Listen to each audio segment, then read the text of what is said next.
Bonjour à tous et bienvenue sur ce petit module où je vais vous parler du tabac. Parce que très souvent en hypnose, on voit des gens qui viennent pour l'arrêt du tabac. Et ils se demandent combien de séances il va falloir, comment ça va se passer, etc. Et ce que je vous propose là, c'est de vous expliquer le processus qu'on utilise dans l'arrêt du tabac.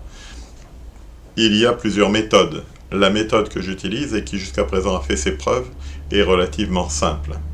La première des choses dans cette méthode, ça va être d'aller à l'origine de ce qui a généré le comportement du tabac, qui a généré le comportement cigarette, et on va aller désactiver ce qui est à l'origine. Parce qu'un comportement, il n'apparaît pas comme ça. Un comportement, il apparaît parce que derrière, il y a une émotion qui vient, qui a été ressentie à un moment ou à un autre et qui a généré le comportement. Et cette émotion, ça peut être une émotion positive, ça peut être une émotion négative. En général, c'est une émotion négative. Ça peut être le fait d'avoir besoin de ressembler aux autres. Ça peut être énormément de choses. Mais cette émotion, elle a été créée là-bas dans le passé. Et votre cerveau l'a enregistrée comme étant utile et nécessaire. Le comportement pour le cerveau est utile et nécessaire. Donc la première des choses à faire va être d'aller désactiver, d'aller changer la perception du passé pour désactiver l'émotion, pour d'une certaine manière dire à votre cerveau que finalement ce comportement n'est plus nécessaire. Très souvent, je vois des gens qui essayent d'arrêter le tabac par eux-mêmes. Il y en a beaucoup qui y arrivent. Et à côté de ça, ils vont compenser par autre chose. Ils vont se mettre à manger, ils vont prendre du poids. Il va y avoir des choses supplémentaires qui vont arriver qui n'étaient pas là auparavant. C'est un petit peu comme si, quelque part, une partie de vous compensait ce qu'on lui a enlevé par autre chose. Pour éviter cette compensation, il est impératif de retourner dans le passé et de changer la perception des choses. Et on fait tout cela dans une séance d'hypnose de manière consciente ou inconsciente, la plupart du temps de manière inconsciente. Donc c'est important vraiment d'aller dans le passé, enlever ce qui est à l'origine du comportement tabac avant d'aller plus loin. Ça sera la première séance d'hypnose. Ensuite, on retourne en hypnose et on va aller faire ce qu'on appelle la suppression des déclencheurs. Parce que au quotidien, vous avez enregistré le fait, de manière inconsciente, que, par exemple, vous prenez un café, vous l'avez associé au tabac, vous l'avez associé à une cigarette, vous prenez un verre de vin, vous l'avez associé à une cigarette, vous avez telle ou telle situation qui va automatiquement générer une prise de cigarette, même si elle n'est pas nécessaire. Parce qu'à un moment ou un autre, votre cerveau au quotidien, il s'est dit, tiens, je fais telle chose, ok, et il y a eu une cigarette qui a été associée, donc ça doit être normal, et il va réassocier automatiquement la cigarette, alors que la cigarette n'est pas nécessaire. Toutes ces petites choses font partie de ce qu'on appelle les déclencheurs. Et il est important d'aller au travers d'une séance d'hypnose, enlever ces déclencheurs, les désactiver, de manière à ce qu'ils ne génèrent plus ce comportement. Donc ça va être la deuxième partie du traitement dans le cadre du tabac.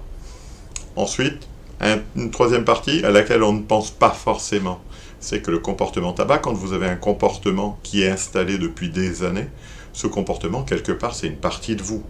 Quelque part, ce comportement, il est à l'intérieur de vous et c'est vraiment une partie qui est omniprésente. Si jamais on l'enlève, vous allez avoir l'impression de perdre quelque chose. Donc, la troisième partie du traitement va consister à quelque part aller faire le deuil de ce comportement. C'est-à-dire qu'on va amener la partie inconsciente à l'intérieur à prendre conscience que ce comportement, il est parti et qu'on a accepté de le laisser partir. On en a fait le deuil. Cette partie est importante. Ensuite, on va faire une dernière séance qui sera la quatrième séance. Et la quatrième séance va consister à aller chercher un autre comportement, car la nature a horreur du vide. Si jamais vous enlevez quelque chose sans mettre autre chose à la place, le vide va se combler naturellement par des méthodes qui ne sont pas forcément celles que vous recherchez, par des comportements qui ne sont pas forcément ceux que vous recherchez. Donc dans cette quatrième partie, ce qu'on va aller faire, c'est qu'on va aller au niveau inconscient, chercher des comportements qui soient respectueux, qui soient écologiques, pour venir proposer une solution de substitution à votre partie inconsciente. Ce qui fait qu'en ayant désactivé l'origine, puis désactivé tout ce qui était déclencheur, puis fait le deuil de ce comportement, on vient et on offre la possibilité de remplacer, si c'est nécessaire, par un autre comportement qui soit beaucoup plus adapté, comme de la lecture, comme du sport, etc. Et là-dessus, on ne sait pas vraiment ce qu'il y aura. C'est vraiment au niveau inconscient que le choix se fait. Donc, Le traitement du tabac se fait sur une séquence de 4 séances.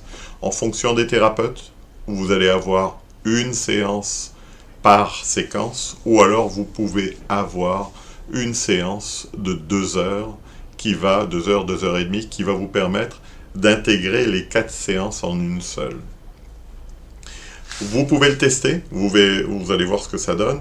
Ce qui est important de savoir, c'est que là aussi, il est important de laisser le temps au temps, c'est-à-dire que certaines personnes, à la fin de la séance de 2 heures, vont arrêter immédiatement de fumer. Et d'autres personnes ont besoin d'un certain temps pour l'intégrer. C'est-à-dire que le travail est fait, mais le cerveau va intégrer dans les jours qui suivent. Alors, la séquence, la perte de cigarettes va se faire.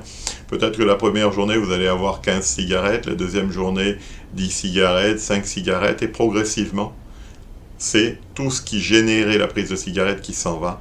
Et au bout d'une semaine, 15 jours, normalement au bout de 15 jours, un résultat définitif est acquis en hypnose. Au bout de 15 jours, théoriquement, le comportement devrait avoir disparu. Si jamais il n'a pas disparu, on peut faire une deuxième séance qui va venir égaliser les choses, qui va venir compléter le processus. Normalement, une séance de 2 heures avec les 4 séances que je viens de décrire est suffisante pour enlever le comportement tabac. Parfois, il en faut une deuxième.